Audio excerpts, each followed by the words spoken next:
Lee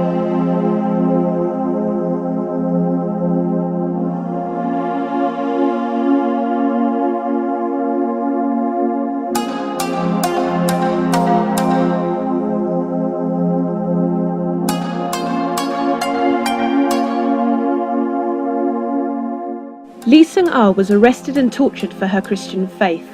Then she was sentenced to 4 years in a prison camp because she refused to identify other Christians. She managed to escape again, this time to South Korea.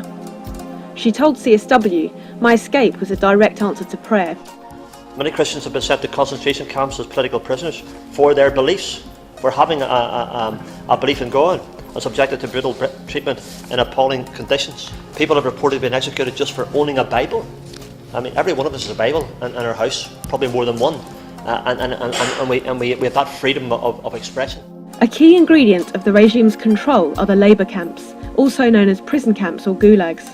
It is estimated that there are about 200,000 prisoners in such camps. And anything from a quarter to a third have been sentenced for religious reasons. North Korea is one of the worst persecutors of Christians, but it's a country where all but the uppermost elite suffer gradual starvation and relentless fear of punishment. The average person is less than powerless. Everything is controlled by the state. And human rights reports over the years by organisations including Amnesty International, Human Rights Watch and Christian Solidarity Worldwide, CSW, have catalogued stories from survivors of the camps testifying of the widespread use of forced labour, executions, torture, rape, sexual violence, forced abortions, infanticide and religious persecution. Further information can be found in the book North Korea, A Case to Answer, A Call to Act, published by CSW in 2007. Christian Solidarity Worldwide reports there was a 58% increase in reports of human rights violations between 2010 to 11. It is estimated that 1 million people have died since the mid-1990s because of lack of food, and millions are suffering from malnutrition. CSW has taken North Korean defectors to Parliament and other international authorities to share their life experiences inside the prison camps. CSW brought one such defector, Shin Dong-hyuk, to meet MPs recently.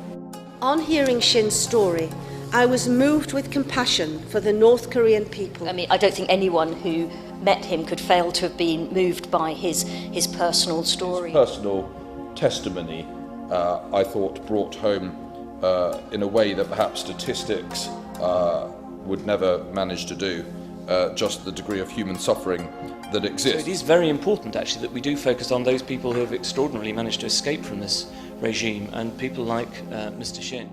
Tim Peters founded Helping Hands Korea, an organisation that works closely with CSW and helps North Korean refugees on the ground, especially when they escape into China. The magnitude of this problem, when tens of thousands, if not hundreds of thousands of people are coming out of North Korea, really what it requires are policy changes.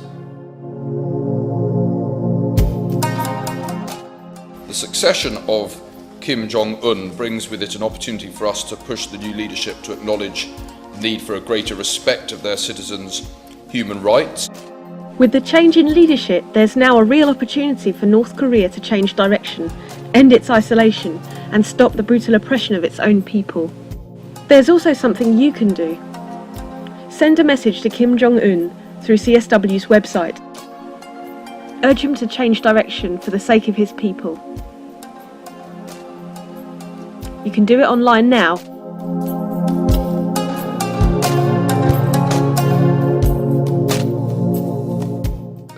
I would like to pay tribute to Christian Solidarity Worldwide, has been mentioned several times in this debate, for the excellent work they do in banging the drum and raising awareness of some of the human rights abuses in North Korea, but also in other countries around the world.